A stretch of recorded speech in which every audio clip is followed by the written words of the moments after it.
বাংলায় প্রথম দফার ভোট সম্পন্ন হয়েছে, দ্বিতীয় দফার ভোট রয়েছে 29 তারিখ। আর তার আগে আবারও বাংলায় ইডির হানা। দেখা গেছে যে প্রভাবশালীদের বাড়িতে ইডির হানা। দ্বিতীয় দফার ভোটের আগ মুহূর্তে উত্তর 24 পরগনা জেলার হাবড়ার 3 জায়গায় চলে ইডির হানা। সংশ্লিষ্ট এলাকায় কেন্দ্রীয় নিরাপত্তা বাহিনীর জওয়ানরা মোতায়েন রয়েছে। জানা গেছে কোটি কোটি টাকার রেশন দুর্নীতি মামলায় হাবড়া ব্যবসায়ী সাগর সাহা এবং রাজীব সাহার বাড়ির পাশাপাশি সাগর সাহার ব্যবসায়িক স্থলেও চলছে ইডির আধিকারিকদের তল্লাশি অভিযান। জানা গেছে যে এই হাবড়া বিধানসভা তৃণমূল কংগ্রেসের প্রার্থী তথা রাজ্যের প্রাক্তন খাদ্যমন্ত্রী জ্যোতিপ্রিয় মল্লিকের ঘনিষ্ঠ ছিলেন এই ব্যবসায়ী। রেশন দুর্নীতি মামলায় ইডি আধিকারিকরা কেন্দ্রীয় বাহিনীর জওয়ানদের নিয়ে ঘটনাস্থলে আসেন এবং তদন্ত শুরু করেন। এই বিষয়ে বিস্তারিত জানবো, টেলিফোন লাইনে যুক্ত হয়ে গেছে প্রতিনিধি শান্তনু পান পশ্চিমবঙ্গ থেকে। শান্তনু, একেবারে দ্বিতীয় দফার ভোটের আগ মুহূর্তেই ইডির হানা, যেখানে তৃণমূল কংগ্রেসের প্রাক্তন খাদ্যমন্ত্রী জ্যোতিপ্রিয় মল্লিকের ঘনিষ্ঠদের বাড়িতে চলছে ইডির হানা, কি জানতে পারছো বিস্তারিত?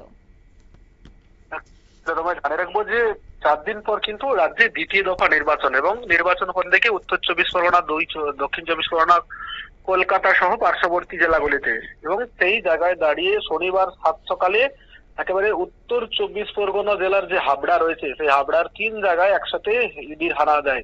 কয়েক কোটি টাকার রেশন দুর্নীতি হয়েছিল। আমরা জানি যে বিগত দিনে যে হাবড়ায় যিনি বর্তমানে তৃণমূল কংগ্রেসের প্রার্থী হয়েছেন জ্যোতিপ্রিয় মল্লিক, তিনি খাদ্যমন্ত্রী ছিলেন এবং সেই সময় রেশন দুর্নীতি ঘটেছিল এবং তার সঙ্গে যারা জড়িত ছিলেন দুই ব্যবসায়ী সাগর সাহা এবং রাজীব সাহা, এবং তাদের বাড়িতে আজকে কেন্দ্রীয় যে আর্থিক প্রতারণা সংক্রান্ত বিষয়, সেই বিষয়ে যে মামলা হয়েছিল, সেই মামলায় কিন্তু ইডির আধিকারিকরা কেন্দ্রীয় বাহিনীদের সঙ্গে নিয়েছে পৌঁছায় এবং 3টি জায়গায় একসাথে তারা কিন্তু হানা দেয়। এবং সেখান থেকে যেই তথ্য উঠে আসছে, বিভিন্ন সময় তাদেরকে কিন্তু ডাকাও হয়েছিল, কখনো দেখা করেছেন, কখনো ইডির যে সমন, সেই সমন কিন্তু এড়িয়ে গেছেন।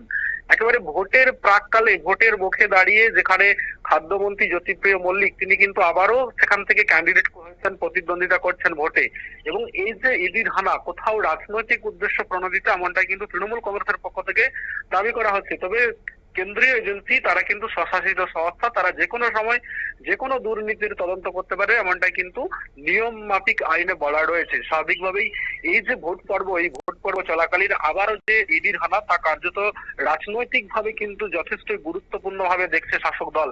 অন্যদিকে বিরোধীদের বক্তব্য যে যারা জড়িত থাকবে দুর্নীতিতে, তারা যে কোনো সময় মুখোমুখি হওয়া এটাই কিন্তু স্বাভাবিক। তবে এই যে শনিবারের সকালবেলা দুই ব্যবসায়ী রাজীব সাহা এবং সাগর সাহা, এবং রাজীব সাহার যে গোডাউন রয়েছে সেখানেও কিন্তু, অর্থাৎ তারা যে এই দুর্নীতির সাথে যুক্ত ছিলেন, কোথাও ইডির কাছে মনে হয়েছে যে আরো প্রয়োজন রয়েছে তদন্ত, তাই জন্যই কিন্তু ইডির আধিকারিকরা আজকে কেন্দ্রীয় বাহিনীর প্রতিনিধিদেরকে সঙ্গে নিয়ে এসেছেন এবং দীর্ঘক্ষণ এখনো পর্যন্ত রেড চলছে। কেন্দ্রীয় বাহিনী যখন তাদেরকে নিয়ে বেরিয়ে যাবেন, অর্থাৎ ইডির আধিকারিকরা ওখান থেকে, তার বাড়ির থেকে যখন বেরিয়ে যাবেন, কি কি তথ্য পাই সেদিকে কিন্তু তাকিয়ে রয়েছে অঙ্কিতা। ধন্যবাদ। অর্থাৎ উত্তর 24 পরগনা জেলার হাবড়ার 3 জায়গায় চলছে হানা।